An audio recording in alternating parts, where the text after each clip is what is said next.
Hello guys, welcome to my new video. Today I am going to teach you how to shut down your computer by using a new amazing trick. Okay guys, just you need to create a shortcut.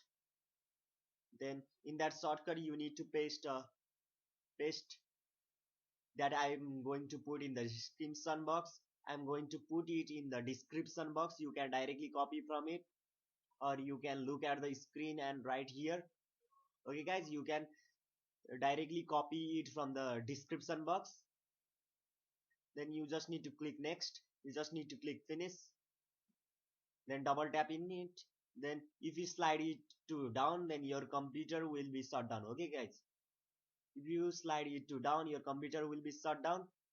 I'm not shut downing my computer because I'm recording this video. Okay guys, if you slide it to down, your computer will be shut down. So guys, for the new and interesting video, please subscribe my channel. I will bring daily videos regarding this and education. Okay guys, so guys, just like this video, subscribe this channel and comment down.